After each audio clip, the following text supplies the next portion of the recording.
بسم اللہ الرحمن الرحیم۔ نبی پاک علیہ السلام نے اپنی زندگی کے ابتدائی 53 سال مکہ میں گزارے اور آخری 10 سال مدینہ پاک میں گزارے۔ عزیز ساتھیو، اس کی تفصیل سنیے۔ سید الانبیاء، محبوب کبریا، خاتم الانبیاء حضرت محمد علیہ السلام 20 اپریل 571 عیسوی کو پیر کے دن صبح سحری کے وقت مکۃ المکرمہ میں پیدا ہوئے۔ آپ علیہ السلام کے دنیا میں تشریف لانے سے پہلے ہی آپ کے والد صاحب حضرت عبداللہ کا 25 سال کی عمر میں انتقال ہو چکا تھا۔ پھر جب آپ علیہ السلام کی عمر 6 سال ہوئی تو آپ کی والدہ صاحبہ حضرت آمنہ بھی 25 سال کی عمر میں فوت ہو گئی۔ پھر جب آپ علیہ السلام کی عمر 8 سال ہوئی تو شفیق مہربان دادا جان حضرت عبد المطلب کا انتقال ہوا۔ پھر جب آپ علیہ السلام کی عمر 10 اور 12 سال ہوئی تو آپ علیہ السلام اپنے چچا کے ساتھ ملک شام اور ملک یمن کی طرف تجارتی سفر کیا۔ آپ علیہ السلام نے بچپن میں بکریاں چرائی اور جوانی میں تجارت کو بطور پیشہ اپنایا۔ 25 سال کی عمر میں آپ علیہ السلام نے پہلی شادی کی اور آپ کی پہلی زوجہ کا نام حضرت خدیجہ ہے۔ 40 سال کی عمر میں آپ علیہ السلام نے اعلان نبوت کیا اور اس وقت تک آپ علیہ السلام کی اولاد حضرت خدیجہ سے جو ہوئی تھی وہ 6 بچے تھے، 2 بیٹے اور 4 بیٹیاں۔ عزیز ساتھیو، اعلان نبوت کے بعد نبی پاک علیہ السلام نے ایک لمحہ بھی دنیا کمانے کے لیے نہیں نکالا، بلکہ ساری زندگی دعوت و تبلیغ میں گزار دی۔ نبوت کے 5ویں سال آپ علیہ السلام نے مظلوم صحابہ اور مظلوم صحابیات کو سختی سے حکم دیا کہ اپنی عزتیں اور اپنی جانیں بچانے کے لیے مکۃ المکرمہ کو چھوڑو اور غیر اسلامی پرامن شہر حبشہ کی طرف ہجرت کرو۔ چنانچہ نبی پاک علیہ السلام کے آرڈر پر 11 صحابہ اور 4 صحابیات نے پہلی ہجرت کی اور حضور علیہ السلام کے اس تاکیدی آرڈر پر عمل کیا۔ اس کے بعد مکہ کے ظالم کافروں نے مکی صحابہ پر اپنا ظلم مزید بڑھا دیا تو مجبوراً نبوت کے 6 سال تقریباً 100 صحابہ و صحابیات نے پرامن شہر حبشہ کی طرف ہجرت کی۔ یہ دوسری ہجرت تھی صحابہ کی، اور ان صحابہ نے اپنا آبائی وطن مکۃ المکرمہ کو چھوڑ دیا۔ اپنی عزتیں بچانے کے لیے، اپنی جانیں بچانے کے لیے، اسلام کی تبلیغ کے لیے مکہ چھوڑ کر یہ حبشہ چلے گئے۔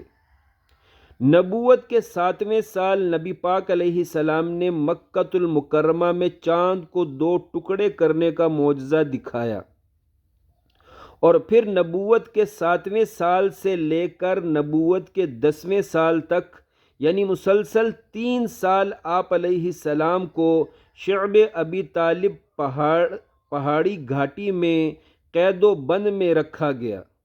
مکہ کے ظالم سرداروں نے نبی پاک علیہ السلام کی اس قید و بند پر سخت پہرہ کھڑا کیا۔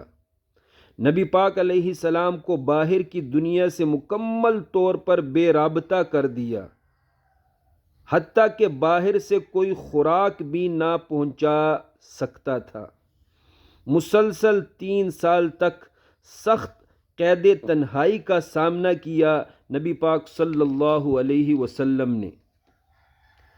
نبوت کے 10ویں سال آپ کی نگہبان بیوی حضرت خدیجہ کا انتقال ہوا اور اسی سال شفیق نگہبان چچا ابو طالب بھی فوت ہو گیا۔ اس لیے آپ علیہ السلام نے اس سال کو اپنی زندگی کا سب سے غمگین سال قرار دیا، یعنی اس سال کو آپ علیہ السلام نے عام الحزن کا نام دیا۔ نبوت کے 11ویں سال آپ علیہ السلام نے مکۃ المکرمہ سے شہر طائف کی طرف سفر کیا، اور یہ آپ علیہ السلام کا پہلا تبلیغی سفر تھا۔ لیکن شہر طائف کے لوگوں نے مکہ کے ظالموں کی طرح نبی پاک علیہ السلام کے ساتھ ظالمانہ سلوک کیا، بلکہ مکہ کے ظالموں سے بڑھ کر ظالمانہ سلوک کیا۔ نبی پاک علیہ السلام کو شہر طائف میں ان بے شرموں نے نبی پاک علیہ السلام کو شہر طائف میں رہنے نہ دیا، تبلیغ کرنے کی اجازت نہ دی۔ تب نبی پاک علیہ السلام واپس مکۃ المکرمہ کی طرف چل پڑے۔ راستے میں وادی نخلہ کے مقام پر آپ علیہ السلام نماز میں قرآن پاک پڑھ رہے تھے کہ ادھر سے جنات کا گزر ہوا۔ جنات نے جب نبی پاک علیہ السلام سے قرآن پاک سنا تو وہ سارے جنات مسلمان ہو گئے، یعنی نبی پاک علیہ السلام کے اس مبارک تبلیغی سفر سے جنات کو ہدایت ملی۔ عزیز ساتھیو، نبی پاک علیہ السلام پر راہ تبلیغ میں جب مصیبتوں اور غموں کی انتہا ہو گئی، تب نبوت کے 12ویں سال اللہ پاک نے اپنے محبوب کی حوصلہ افزائی کرتے ہوئے اپنے محبوب کو اپنے پاس بلایا، اپنا دیدار کرایا، یعنی معراج جسمانی کرائی۔